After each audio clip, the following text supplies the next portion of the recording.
Mesdames, messieurs, bonjour, bonsoir à vous. J'espère que vous allez bien. Je suis tellement heureux de vous retrouver, mais aussi un peu ému quand même. Parce que oui, on se retrouve pour nos pronostics Ligue 1. Comme chaque semaine, ça m'avait un peu manqué, mais nous sommes à la 27e journée. C'est dingue, le temps passe tellement vite. Il reste 8 journées. Et comme je l'ai dit à ma dernière vidéo, merci pour tous vos commentaires, votre soutien. Il est indécent. Quelles sont vos attentes pour cette fin de saison? Je trouve qu'on a une Ligue 1 tellement excitante. Regardez un petit peu le classement qu'on a. On a d'un côté une course, on va dire, elle n'est pas vraiment au titre, mais une course à l'Europe extrêmement tenace, serrée entre Brest, Monaco, le LOSC, même Nice, Lens et pourquoi pas Marseille et Rennes, même Reims, on ne sait pas, qui sont toujours dans la course, c'est assez dingue. Regardez un petit peu cette course au maintien qui est indécente, même Clermont qu'on pensait mort et peut-être encore dans la course. Ça va être incroyable. Et avant de passer au pronostic, j'ai une petite surprise pour vous. Et oui, pour les plus attentifs, vous avez vu ce qu'il y a derrière moi. Je vais vous montrer ça.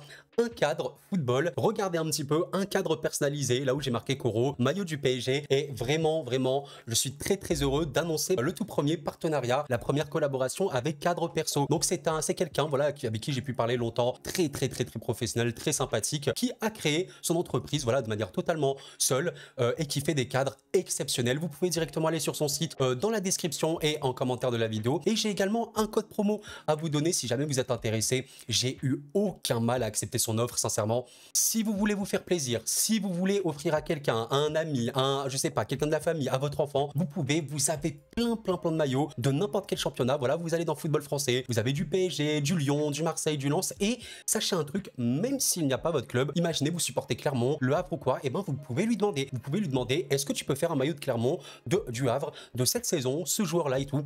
Il va te le faire. Ça, c'est vraiment incroyable. Allez, pour l'exemple, pour le troll, on va prendre un maillot marseillais. Bon, moi, je suis parisien, mais on va prendre un maillot marseillais. Donc, vous faites ajouter au panier. Vous voyez que c'est 19,90 €. C'est honnêtement des prix extrêmement abordables pour quelque chose de cette qualité. Vous faites procéder au paiement et vous pouvez rajouter le code de réduction directement ici. Voilà, Coro Foot, en gros, tout attaché. Vous faites valider et ça vous fait 10% de réduction. Donc, voilà, c'est au moins 10%, c'est bien. Et à chaque fois que vous utilisez ce code-là, et ben moi, ça m'aide un petit peu, ça me fait une petite commission. Je vous remercie sincèrement. Et en plus de ça, sachez que c'est quelqu'un qui fait très régulièrement des offres, des promotions. Comme là, vous pouvez le voir, pendant 24 heures, 3 cadres achetés égale 1 cadre offert. Vraiment, je le recommande vivement. J'ai même pris un autre cadre, regardez un petit peu, Warren Zaïre-Emery, il est super beau. Donc, vous voyez que c'est pas si grand. Il envisage, je vous le dis, petit teasing, de faire des cadres un peu plus grands, version A3. Mais là, c'est du A4. Super beau. Regardez ça. J'ai hâte de les coller derrière dès que je peux. Et voilà, merci à vous pour votre patience. J'espère que ça vous fait plaisir. Merci à vous les amis. Maintenant, passons aux choses très sérieuses. Reprise du championnat et directement un match exceptionnel, un classique du championnat français, un match que j'ai énormément hâte de voir parce que j'aime beaucoup ces deux équipes, j'aime beaucoup le jeu proposé par ces deux équipes cette saison-là. Le LOSC affronte Lens, le derby du Nord. Vraiment, un match qui va être extrêmement compliqué, je pense émotionnellement pour une des deux équipes. D'un point de vue de classement, on est sur un LOSC qui a 43 points et Lens qui a 42 points, donc c'est extrêmement serré. On voit que de toute façon, ça se joue à très peu de choses. On va pas quand même oublier que Monaco et Brest se sont détachés, donc si Lille ou Lens veut absolument tenir le top 3, il faudra gagner ce match-là. Il n'y a absolument aucun doute. Concernant les dynamiques récentes, il y a 3 matchs nuls toutes compétitions confondues concernant le LOSC. Bon, on peut se dire, ok, c'est un compte moins bien. Il y a quand même des adversaires qui sont très bons. Je pense notamment à Rennes, qui a réussi à chercher un match nul à l'extérieur. On sait que Lille à domicile, c'est très fort. Et évidemment, ce très beau club de Brest qui est formidable, qui est une des meilleures équipes de France. Ils ont réussi à chercher le match nul là-bas, les Lillois. Preuve quand même qu'une équipe qui est forte, alors qu'à l'extérieur, c'est pas tout le temps ça non plus. Et concernant Lens, alors Lens, c'est vraiment une équipe très particulière parce que je trouve que c'est vraiment une équipe qui propose énormément de très belles choses. Mais parfois, tu craques un petit peu. Je vous avoue que ce match-là, entre Lens et Nice, je ne l'ai pas vu. Je vais pas mentir, je ne l'ai pas vu. Donc, j'aimerais bien que les Lensois ou les Niçois ou n'importe qui l'a vu me disent un petit peu ce qui s'est passé. Et je vous avoue que ça m'a un peu surpris quand même parce que, bon, 1-3. C'est lourd, alors peut-être que Nice a une finition de fou, on voit globalement qu'ils ont peu tiré, mais ils ont cadré 3 tirs, ils ont marqué 3 fois, assez dingue. Il y a eu un but aussi très rapide, peut-être que ça les a beaucoup avantagés, mais Lens, de ce que j'ai compris, a fait un match qui était globalement cohérent. Voilà, un petit peu comme ce match-là contre Brest, où Brest, on sait, a vraiment très bien joué ce match-là. Lens avait réussi à les battre. Donc, pour moi, tout est possible. On va quand même noter que le classement extérieur de Ligue 1, regardez les amis, il n'y a pas de surprise. Lens est très bien classé. Lens est quatrième de Ligue 1, 19 points. Alors oui, on n'est pas sur le PSG à 31 points, mais quatrième. Vous voyez que c'est meilleur que Lille. Et par contre, le classement domicile, c'est là où c'est quand même compliqué parce qu'on voit que le LOSC est troisième, juste derrière le PSG et Marseille. Excellente équipe à domicile, le LOSC. Ça va vraiment être très très dur. Je suis un peu partagé parce que je trouve qu'actuellement, les deux équipes jouent bien, proposent vraiment des fondements de jeu très très importants, assez offensifs, bon, surtout le LOSC, je trouve. Et c'est quand même compliqué, c'est un derby, on sait que c'est très très dur de se mouiller. Honnêtement, je vois quand même un avantage au LOSC parce qu'ils sont surtout à domicile. Et je me dis quand même que un derby à domicile, voilà, en plus c'est un vendredi soir, ça peut être très très très chaud. Attention à Lens qui se fera vraiment pas laisser faire. Je vais quand même dire une victoire pour le LOSC, voilà, qui recollerait un petit peu avec Monaco et Brest. Il faudrait voir un petit peu les résultats, mais pas non plus une victoire. Je suis pas en mode ouais, je sens le LOSC gagner le doigt dans le nez. Non, je pense à 55-60% pour le LOSC. Ça me paraît crédible. Est-ce que vous aimez le storytelling? Est-ce que vous aimez ces histoires du football qu'on n'oublie jamais? Est-ce que vous aimez ces contes merveilleux qui nous traversent et qui nous envoûtent? Eh ben, j'ai envie de vous raconter l'histoire du Football Club de Metz qui va affronter Monaco. Et si les amis, Metz réalisait un truc qui s'appelle se maintenir. Et si Metz battait Monaco et à 26 points à la fin de cette journée, est-ce que c'est vraiment possible? Je ne sais pas, à suivre au prochain épisode. Mais honnêtement les amis, j'aime trop ces matchs-là de fin de saison entre une équipe qui joue le maintien à l'extrême et une équipe qui joue la Ligue des Champions comme Monaco. Match évidemment incroyablement compliqué. Quand on voit Metz-Monaco, bon ben instantanément on se dit allez Monaco, tu vas les mettre là et Metz tu vas les mettre tout en bas. Pour moi c'est quand même beaucoup plus compliqué que ça les amis. Mais il faut quand même préciser un truc de manière totalement honnête, le classement de Ligue 1 extérieur et domicile joue très largement en faveur de Monaco. On va pas se mentir. Regardez le classement extérieur de Monaco. Ben, 25 points. C'est la deuxième meilleure équipe de France sur ce registre-là. C'est très très bien. D'ailleurs, regardez Metz. Ils sont 12e. C'est plutôt très très bon. Pour une équipe qui joue le maintien, ça prouve qu'ils ont eu la majorité de leurs points à l'extérieur. Parce que oui, les amis, de mémoire, Metz... c'est pas loin d'être la pire équipe à domicile, on va regarder ça tout de suite. Mais voilà, bah Metz, oui, c'est la pire équipe à domicile, 9 petits points. Et pourquoi je ne saurais pas vous dire Monaco à l'extérieur, pourquoi c'est aussi très fort? Ben, je considère, alors c'est un unpopular opinion, on se rend pas forcément compte, mais les ultras monégasques sont exceptionnels. J'insiste là-dessus, il y a beaucoup de railleries, de moqueries, ouais, Monaco n'a pas de supporters et tout. Ça, c'est un cliché énorme. Les supporters de Monaco, ils sont dingues. Et les supporters messins, ils donnent quand même beaucoup de la voix, je trouve, à Saint-Symphorien. Mais après, voilà, les amis, est-ce que je sens vraiment un miracle pour Metz? Il y a eu une petite éclaircie, c'est-à-dire une victoire à l'extérieur, à la Beaujoire, et battre Clermont. C'est assez dingue d'avoir vu Metz faire ça, parce qu'en plus, contre Lyon, t'as pas été honteux. Contre Reims, t'as perdu 2-1, mais honnêtement, t'as proposé, je trouve, des bonnes choses. Donc c'est vraiment un Metz particulier, mais au vu de toutes les dynamiques, quand tu vois Monaco, les matchs qu'ils arrivent à te sortir, des matchs tellement cruciaux, notamment battre Lens à l'extérieur, battre Nice à l'extérieur. Alors oui, je suis d'accord, c'est des matchs où ils ont souffert, etc. Tu fais quand même un match nul contre le PSG où tu les mets mal, honnêtement, tu le mets vraiment mal. C'est fou. Bon, t'as quand même un 2-2, voilà, contre Lorient, avec 22 tirs, 8 cadrés, très bizarre, avec 2 cartons rouges. Enfin, les matchs avec Lorient, ils sont toujours dingues. Mais voilà, on sait que Monaco est plus fort à l'extérieur. Et donc, les amis, logiquement, je dirais quand même une victoire monégasque. Ça me paraît un peu trop beau, l'histoire de Metz qui va se sauver, le maintien en battant Monaco, pourquoi pas. Par contre, j'ai pas tiré au-dessus de 70%. On va un peu baisser cette hype, mais je vais dire quand même un gros pourcentage pour Monaco, 65, 70, on va dire proche de là, et du coup, défaite pour Metz. Alors en vrai, j'aime énormément ce match. Après, je sais pas si c'est un match vraiment important. Je m'explique les amis, tout simplement, parce que l'OL et Reims ont eu des parcours assez particuliers cette saison-là, mais ils sont extrêmement égalités, hein, vraiment 9e, 10e. Bon, il y a quand même 4 points d'écart, mais qu'est-ce que jouent les deux clubs? Voilà, je vous pose la question. Amis lyonnais, Amir et moi, vous attendez à quoi pour cette fin de saison? Parce que le maintien, bon, pour Reims, il est acquis, évidemment. Pour Lyon, sauf accident, il ne devrait pas jouer le maintien quand même, il ne faut pas abuser. Bon, l'Europe, ça me paraît peut-être un peu loin. Peut-être pour Reims encore, attention.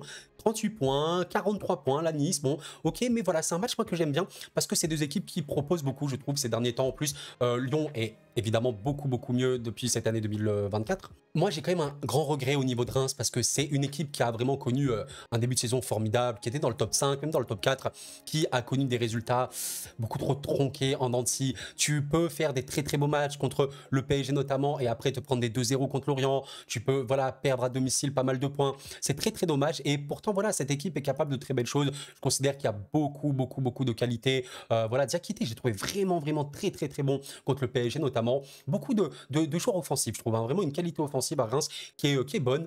Mais voilà, ça a perdu un peu de son équilibre et tout. Et l'OL, bah honnêtement les amis, alors l'OL c'est très très particulier parce qu'on rappelle quelque chose et peut-être que j'en ferai une vidéo si ça vous intéresse, un pronostic de la Coupe de France. Et oui, Lyon est en demi-finale de la Coupe de France. Et si Lyon remportait cette Coupe de France-là? Vraiment, j'ai envie de me dire, bah moi si je suis lyonnais, je veux croire à ça. Je veux croire à ça. Je vous jure que si j'étais lyonnais, viens on gagne la Coupe de France. Ce serait assez dingue de voir que Lyon puisse aller en Europe après leur saison. Ça va être un beau match. Voilà, un petit match, je crois, du samedi soir, comme ça, au Groupama Stadium. Alors, pardon, je crois que le stade s'appelle le Parc OL maintenant. Ça va être vraiment un très très beau match.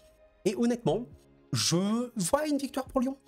Un match, je sais pas, peut-être un peu terne, je ne saurais vraiment pas vous dire, mais ça peut être un bon match. Je vais dire une victoire pour Lyon. Le match nul me paraîtrait assez crédible, mais c'est vrai que quand je vois la dynamique récente de Lyon, je vois tellement une équipe qui se bat, à part ce très très gros stop qu'ils ont pris contre Lens. Un peu douloureux. Bah, à part ça, je trouve vraiment que c'est une équipe qui a vraiment eu beaucoup de jus. Vous voyez cette victoire-là au Stadium à Toulouse, bah, ça reflète un petit peu tout. Tu es en train de perdre ce match-là, tu reviens au score et tu remportes le match en fin de match. Très bien. Cherki, je crois qu'il avait fait une rentrée absolument hallucinante. Non, vraiment très bon. Et je vais quand même dire, victoire pour Lyon. Pas ultra élevé comme Monaco, mais pourquoi pas un petit 55-60, un peu comme LOSC et Lens. Voilà, on verra bien. Mais c'est vrai que ça peut être intéressant pour l'OL de remporter ce match-là et d'assurer complètement le maintien. Mais Lyon, la Coupe de France, vous voyez. Et Reims, ouais, bon. Écoutez, ils ont la motivation de toujours continuer à avancer et pourquoi pas chercher l'Europe, mais je sais pas.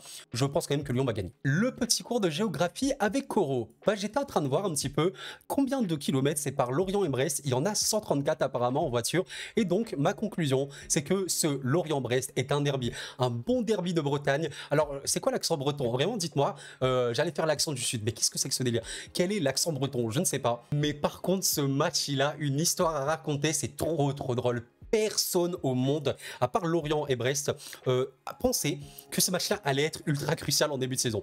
Pourtant, il est ultra crucial et oui, les mauvaises langues diraient en début de saison, bon bah Lorient-Brest, allez, dès le début de saison, tu notes, Lorient-Brest, 31 mars, c'est un match pour le maintien. Et pourtant, bah Brest est deuxième. C'est ça qui me tue de rire. Brest est deuxième et pour le coup, Lorient, bah, il est un peu sorti de la misère, mais est quand même en train de jouer le maintien, ça c'est vrai. Donc un match tellement crucial pour les deux équipes, parce que c'est un derby. Alors, je saurais pas vous dire le poids de cette histoire entre Lorient et Brest. N'hésitez vraiment pas à me dire, amis lorientais et brestois, est-ce que ce derby-là, Lorient-Brest, c'est vraiment un énorme derby de Bretagne? C'est peut-être, je sais pas, le derby numéro 1. Dites-moi, vraiment un point histoire, ça fait jamais de mal. Mais alors, que penser de ce match-là? Bah, on va pas se mentir. Je vais pas dire que c'est un peu David contre Goliath, mais c'est un peu Goliath en ce moment, Brest. Et malgré des résultats, alors je suis d'accord, très récemment, voilà, cette défaite contre Lens et ce match contre Lille, deux très gros adversaires et tu as globalement fait de très bons matchs. Ok, tu as été un peu freiné, mais tu es toujours très bon. Brest part en favori sur ce match, malgré qu'ils sont à l'extérieur. Je tiens quand même à rappeler de quelque chose d'extrêmement important. Lorient, à domicile, c'est 13 petits points en Ligue 1. Une des pires équipes à domicile, c'est très compliqué. Et quand on regarde le classement extérieur, ben, il n'y a pas photo. Brest est de très loin une des meilleures équipes de France à l'extérieur. 21 points, tu es dans le top 3. Et pourquoi Brest est deuxième de Ligue 1? Est-ce que vous vous êtes posé cette question? Ben, il y a une question, la réponse, elle peut aussi être répondue partiellement par la qualité qu'ils ont à l'extérieur comme à domicile. Troisième meilleure équipe de France à l'extérieur et à domicile, et ben Brest est littéralement dans le top 4 également. Donc c'est excellent. Et voilà, sans dialoguer outre mesure, je vais quand même... Ça me force un petit peu à mettre Brest favori de ce match-là et Brest vainqueur. Je vais pas non plus dire trop parce qu'attention, c'est des derbys, c'est des matchs très particuliers. Je vais dire Brest 65% pour Lorient, mais Lorient, attention, j'ai été un des premiers à sous-estimer Lorient. Je me rappelle après que Lorient fut dernier de Ligue 1, vraiment très perdu. Et ben qu'est-ce qu'ils ont fait? Ils ont battu Metz, ils ont battu Lorient, ils ont battu Strasbourg, j'ai rien compris. Ils ont battu Rennes. Alors ça les amis, c'est un match, j'ai rien compris. C'est un derby en plus. Lorient a battu Rennes. Ça, j'ai pas compris, surtout qu'on sait que Rennes est excellent à domicile. Incroyable. Alors oui, il y a eu des faits de jeu. Rennes a très largement dominé ce match-là, mais il y a une vérité, c'est que les recrutements lorientais ont fait beaucoup de bien. Je trouve que ce qu'a apporté Bamba dans cette équipe exceptionnelle, je vous mens pas, je ne connaissais pas ce gars. Je ne savais pas qui était ce gars, mais waouh, il a énormément apporté. Je me vois quand même contraint, voilà, de mettre Brest, favori, vainqueur. J'ai envie de rendre hommage à un joueur, je sais pas si c'est le joueur le plus sous-coté de France, sincèrement j'en sais rien, mais un des meilleurs joueurs du foot français actuellement, malgré le fait qu'il va faire bientôt 31 ans, Pierre Lesmelou. Regardez un petit peu ses statistiques sur Football Ref. C'est exceptionnel, je rappelle que Football Ref c'est un peu le site gratuit numéro 1 pour la statistique avancée, la data. Exceptionnel, les stats qu'il a sont hallucinantes. Regardez un petit peu la qualité de tir, elle est vraiment bonne, la qualité de passe, elle est très très bonne, la qualité défensive de Pierre Lesmelou, elle est hallucinante. Je rappelle, plus un joueur est proche de 99, plus c'est le meilleur dans ce domaine. Donc si Pierre Lesmelou a 99 dans ce domaine, c'est que c'est dans le top 1% par exemple. Les tacles en zone défensive, 99, Pierre Lesmelou est le meilleur dans ce poste-là en Europe à son poste. C'est exceptionnel, la possession, elle est dingue. Bref. Pierre Lesmelou est fou, Brest est fou, Brest vainqueur contre Lorient. Et je termine juste par dire un petit truc parce que j'aime trop parler de ces clubs. C'est un match crucial. Lorient, en cas de victoire, se sauve quand même un petit peu pour le maintien, mais je rappelle que Brest rêve des étoiles. Brest rêve absolument de la Ligue des Champions et se dire que en gagnant, tu as 50 points. Rendez-vous compte, tu es sûr de finir encore deuxième à l'issue de cette journée. Waouh, tu te remets dans la bonne dynamique. Et Brest, toi, se remet dans cette bonne dynamique.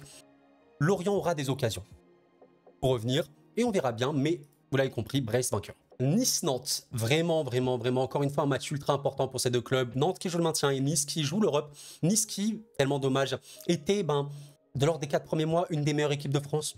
D'assez loin, août, septembre, octobre, novembre, même décembre, je pense. Nice était très bon. Beaucoup de mauvais résultats pour Nice. Waouh, c'est vraiment une hécatombe. Je ne sais pas trop ce qui s'est passé. N'hésitez pas à me dire à Niçois, mais beaucoup trop de résultats en deçà, en dessous. Voilà, quand tu perds, regardez le nombre de défaites qu'il y a eu en 2024. Tu as une défaite contre Rennes. Alors oui, il y a souvent des gros adversaires, mais une défaite contre Rennes. Tu as une défaite contre Monaco, une défaite contre Lyon, une défaite contre Toulouse, une défaite contre Montpellier, une élimination en Coupe de France. Et tu t'es quand même remis. Ça, je l'attendais pas du tout. Mais Nice a réussi quand même un gros coup. Battre Lens à Bollaert. Et comme je disais pour le passage sur Lens, je n'ai pas vu ce match-là. N'hésitez pas à me dire ce qui s'est passé, mais vraiment très gros résultat. Nice reçoit, c'est quand même un avantage. Alors on sait, le stade de Nice, l'Alliance Riviera, est un stade qui ne se remplit pas. Je vous avoue que ça me rend très triste parce que c'est un stade que j'ai eu l'occasion de voir, extrêmement beau, très beau. C'est pas l'ancien stade, il me semble que c'est le stade Duré, il me semble que c'est lui. C'est pas le stade Duré, je sais niveau histoire, il y en a qui préféraient le stade Duré, mais quel beau stade. Malheureusement, il est jamais rempli, c'est très dommage. Tu vas affronter un Nantes qui va pas bien. Un Nantes, c'est vraiment la grosse crise, sincèrement. J'ai une question à vous poser. Est-ce que vous savez, Nantes a gagné combien de fois en Ligue 1 en 2024? Eh bien, regardons ça. En Ligue 1, bien sûr. Nantes a gagné, une seule fois, 2 fois contre Lorient et contre Toulouse, à chaque fois à l'extérieur. Donc c'est extrêmement faible, c'est honnêtement des pires bilans. Beaucoup de matchs où ils ne peuvent même pas marquer de but. Rendez-vous compte, c'est très compliqué. Tu restes sur une défaite à domicile qui n'a pas lieu d'être honnêtement parce que Strasbourg n'était pas non plus exceptionnel et pourtant tu existes très peu. Je pense que c'est un club, vous savez, Nantes, c'est fait partie un peu de ces clubs très historiques du foot français, Beaujoire, Stade Mythique, etc. mais qui sont en train de mourir un petit peu. Kita, je peux pas dire qu'il fasse que du bien dans ce club-là, il faut être très honnête. En plus, voilà, on sait que Nice, certes, le stade n'est pas tout le temps rempli. À domicile, c'est quand même 25 points. C'est très bien. Quand on regarde le classement extérieur de Nantes, tu es 14e, donc c'est pas la folie furieuse. 14e, c'est quand même dans les bas du tableau. Je suis oublié de mettre Nice vainqueur sur ce match-là. Pas non plus, encore une fois, tout en haut, en dessus de 70, mais un petit 60. Je pense que c'est plutôt bien. 60-40 pour Nice. C'est un match crucial pour les deux équipes. On sait pas. Peut-être qu'un match nul est possible. À 15 h comme ça, Nice peut décevoir, mais j'ai envie de croire en cette remontée. J'ai envie de croire, et Nantes, ça me paraît un peu compliqué. Aimez-vous cette odeur de l'histoire, cette odeur qui signifie qu'une histoire merveilleuse est en train de s'écrire du côté de Clermont? Est-ce que Clermont, équipe qui a littéralement passé toute la saison dernière de Ligue 1, ou presque, à 20 points, et si Clermont se maintenait? On verra bien, ça va être quand même une vraie tâche contre Toulouse qui, voilà, Toulouse est revenu, qui est 11e de Ligue 1 et sincèrement, j'arrête pas de le répéter, mais pour moi, Toulouse est une des équipes qui sous-performe le plus en Ligue 1. C'est une équipe qui n'a pas à jouer le maintien. Vous voyez, Toulouse, comment ça joue? Si vous me dites que Toulouse est une équipe qui joue le maintien, je comprends pas. Tu bats en plus des très grosses équipes, même Liverpool, dites-vous, et en fait, ce qui est très paradoxal, je trouve que Clermont n'a pas non plus le jeu d'une équipe qui joue le maintien. En fait, c'est ça qui est assez dingue. D'ailleurs, tu arrives à remporter un match extrêmement crucial contre le Havre, et vraiment, ça te permet d'y croire. Mais c'est moi, mon grand regret avec Clermont, c'est le cliché de l'équipe qui a de très belles choses. Je vous rappelle quand même que Clermont, c'était 8e l'an passé. 8e.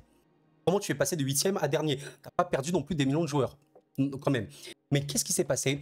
Bah, c'est un peu le cliché d'une équipe qui a des bonnes volontés, qui a des belles choses, mais qui, dans la tête, ça suit pas. Et quand tu as un échec, 2, 3, 4, 5, après, c'est très, très, très compliqué. Donc, à voir, est-ce que ce match-là contre le Havre peut les relancer contre un Toulouse qui, on le sait, avec eu 2 derniers matchs un peu compliqués, tu as perdu, voilà, contre le Havre à l'extérieur, un match très, très, très, très obscur, un 0 tir cadré pour Toulouse, et tu as fait une défaite qui fait quand même mal à domicile, très très dommage, mais voilà, on sait qu'avant ça, je rappelle quand même, tu bats Nice, tu bats le LOSC, hein, je rappelle quand même, tu fais un très très très bon match contre Benfica, tu bats Monaco, enfin rendez-vous compte de ce que fait Toulouse, hein, c'est assez dingue. Concernant le classement extérieur de Toulouse, on voit qu'ils sont 10e, donc c'est à peu près la moyenne, 15 points, c'est rien de bien fou, et le classement domicile de Clermont, et bah regardez un petit peu, ils sont avant-dernier, c'est aussi très très mauvais, bon, Clermont a les pires résultats forcément en Ligue 1 à l'extérieur comme à domicile. C'est très compliqué, mais et si Clermont, dans sa volonté absolue de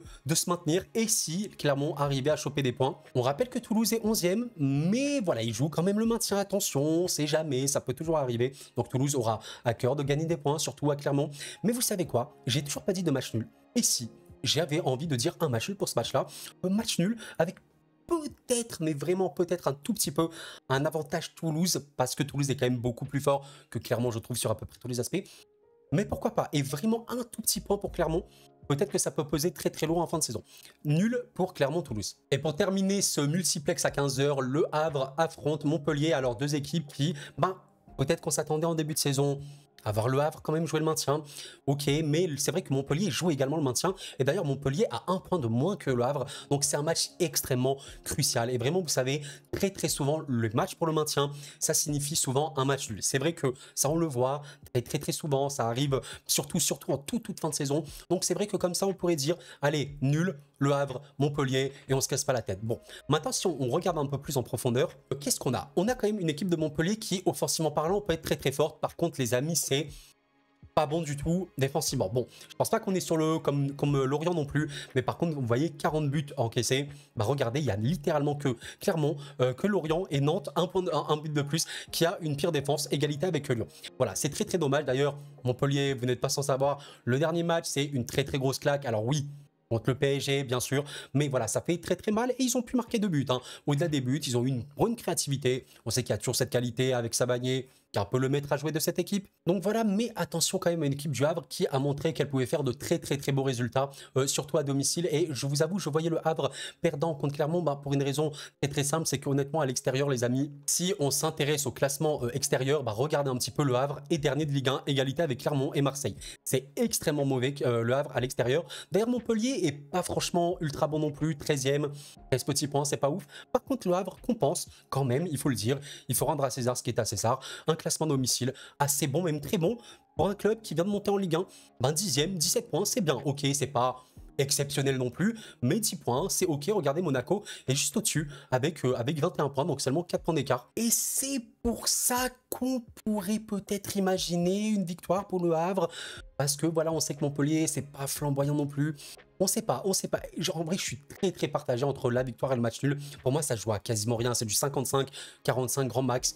Mais je vais quand même dire un match nul parce que le dimanche à 15 h, des équipes qui jouent le maintien, on a tellement vu ce résultat-là. On n'aime pas ce match nul du dimanche à 15 h, mais ça risque d'arriver. C'est pour ça que je vais dire match nul. Je sens une ambiance exceptionnelle à la Méno pour ce match de prestige entre Strasbourg et Rennes. Très très beau match de football. Honnêtement, un Strasbourg qui va avoir sa carte à jouer, je pense, parce qu'à domicile, c'est à domicile. On le sait qu'ils n'ont pas eu des très bons résultats même à domicile, mais une très très très grosse ambiance. Par contre, attention à Rennes, qui certes a eu des résultats un peu tronqués. Ils avaient enchaîné énormément de victoires de suite.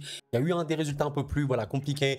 Un petit match nul contre le PSG, c'est pas si pire, mais surtout une vraie défaite qui fait mal quand même contre Lorient. Un match nul qui est ok, je trouve, quand même, contre Lille à l'extérieur, c'est très très fort. Et pour le coup, tu bats nettement, proprement l'OM. Tu prouves que tu es une très très grosse équipe. Donc ça va être très dur quand même pour Strasbourg. Il faut être totalement honnête. Strasbourg avait enchaîné un nombre de matchs sans défaite assez hallucinant, beaucoup de matchs nuls entre décembre et début 2021, c'était assez indécent, mais depuis la défaite, début 2024 je voulais dire, mais depuis la défaite contre le PSG le 2 février beaucoup de défaites importantes contre Lens, également contre Brest 3-0, contre Lorient 3-1, match nul ici, et voilà. Et tu regagnes contre Nantes, où tu te rassures un petit peu, on sait que tu as toujours une qualité offensive bonne, avec Emega notamment qui a marqué un doublé. Gamero est toujours en jambes, hein, mine de rien je trouve, donc ça passe. Ça va être compliqué. Je suis obligé de mettre quand même un avantage, je pense, pour Rennes. J'ai quand même envie de noter un truc, le classement domicile de Strasbourg est pas si pire. Tu es 11e avec 15 points, bon, il y a mieux, je suis d'accord, mais on va dire que ça passe. Et le classement extérieur de Rennes, bah regardez, il est à la 9e place, c'est pas drastiquement incroyable, c'est que 15 petits points. On sait que Rennes est quand même beaucoup plus fort au Horizon Park, donc... Attention, c'est pas, c'est vraiment typiquement le genre de match où Rennes peut lâcher des points. C'est pour ça que je vais quand même dire avantage pour Rennes, honnêtement. Je les vois peut-être gagner à 55, 60%, mais je vous prends un exemple. Strasbourg ouvre le score, et ben là je ne verrai pas Rennes gagner. J'aurai peut-être un match nul, et c'est pour ça que je dirais globalement un match nul entre Rennes et Strasbourg. Ah là là là là là là, vous attendiez celui-là, vous l'attendiez. Le classique, El Clasico. Le classique. Bon, bah écoutez les gars, il faut être honnête, moi je suis parisien, donc je vais pronostiquer évidemment la victoire de l'OM à 100%. le mec qui fume. Non, en vrai les gars, s'il y a bien un match que le PSG peut perdre, en vrai, c'est quand même un classique, parce que c'est un match où la pression elle sera au max du max. Donc c'est là où tu es le plus susceptible de perdre, vous comprenez. Maintenant, il y a une vérité, c'est que le PSG est fort aussi dans ces matchs-là, mais... Est-ce que je suis serein? En vrai, je vous pose la question. Vous êtes parisien ou marseillais, est-ce que vous êtes serein? Est-ce que je suis serein? J'ai même pas envie de faire une analyse vraiment en profondeur du match, mais en tant que parisien, je suis pas forcément 2000% serein pour plusieurs raisons. Raison numéro 1, il faut être honnête les gars, le calendrier du PSG est monstrueux. Ok, le classique, ensuite la Coupe de France, ensuite un match contre Clermont juste avant la Ligue des Champions que tu fais 2 fois de suite. Rendez-vous compte. Ensuite, quand même, numéro 2, le classement extérieur de la Ligue 1. On voit que Marseille est dernier. Égalité avec Le Havre et Clermont. Donc on me dira, bon ouais, lol, ils sont nuls à l'extérieur. Mais par contre, les amis, j'ai un truc à vous montrer. Je rappelle quand même quelque chose. Regardez le classement domicile. L'équipe qui est première, ce n'est pas le PSG. C'est bien Marseille. L'Olympique de Marseille a 29 points à domicile. 8 victoires, 5 matchs nuls, 0 défaite. L'OM ne connaît pas la défaite à domicile cette saison. Du moins en Ligue 1. Je sais même pas s'ils ont perdu en Europe ou quoi. Je pense même pas pour vous dire. Et ben vous savez quoi, je suis parti vérifier et Marseille n'a effectivement pas perdu à domicile cette saison, toute compétition confondue. Il y a cette défaite contre Leverkusen, mais c'était un match amical. Absolument aucun intérêt à prendre en compte. Mais à part ça, même en Ligue des Champions, en Ligue Europa, ils n'ont pas perdu à domicile. Rendez-vous compte, nous sommes en fin mars. 31 mars, l'Olympique de Marseille n'a pas connu la défaite à domicile, toute compétition confondue. Il y a une autre équipe en Europe qui est concernée par ce cas. Je sais même pas. Peut-être les Leverkusen en Allemagne. Mais là, c'est indécent. C'est indécent. Donc, oui, je suis parisien. Oui, je veux qu'on gagne, évidemment. Mais je peux pas être là en mode « Ouais, allez, je suis relax. On va gagner l'OM 3-0 chez eux. » C'est pas possible pour moi de dire ça. Parce que la vérité, c'est que l'OM est très très fort. Maintenant, ça c'est la vérité historique. Il y a également une vérité actuelle. Malheureusement pour l'Olympique de Marseille, il y a beaucoup d'absents. Et ça, les amis, ça peut être très très compliqué pour eux. Et en fait, le pire, c'est qu'ils ont des absents défensivement. Rongier, Murillo, Nadir notamment, Gigot évidemment, Jonathan Klaus. Et ça, les gars, c'est chaud. Il y a des suspensions à noter. Mais ça peut être très très lourd. Donc oui, Marseille est phénoménal à domicile. Des matchs de très très grande qualité. Franchement, un des plus grands matchs que j'ai vu de cette saison de l'OM, c'est ce match-là contre Villarreal où ils ont été extrêmement bons. Il faut le dire, voilà, on va être honnête. Une qualité offensive que je trouve très très très bonne. Ndiaye, je le trouve métamorphosé, pardon. Globalement, Marseille, voilà, à domicile, Aubameyang est dans la forme de sa live, j'ai l'impression, mais ça a toujours été un très très grand joueur. Ils sont incroyables, hein, voilà, il faut le dire, à domicile, offensivement, même à l'extérieur, ils peuvent être très très bons. Maintenant, tu perds contre Rennes où tu n'as pas été très bon, tu as vraiment des gros soucis à l'extérieur, hein, ça c'est une vérité. Tu as refait un petit peu les joueurs sur qui tu peux compter, mais là il y a beaucoup d'absents contre un PSG évidemment qui va tout donner hein, quand même. Oui, le calendrier est très très très énervé, mais un classique, ça se gagne, C'est très compliqué, voilà, le PSG reste quand même sur des matchs. Allez, victoire en Coupe de France contre Nice, une victoire 6-2 contre Montpellier. Alors oui, défensivement, C'est un peu maladroit, c'est un peu abstrait, mais la qualité offensive du PSG est évidemment conséquente pour les battre. Et donc, les amis, je vais quand même le faire, pas parce que je suis parisien, mais parce que factuellement, je sens quand même des chances pour le PSG de gagner. Je vais dire PSG vainqueur.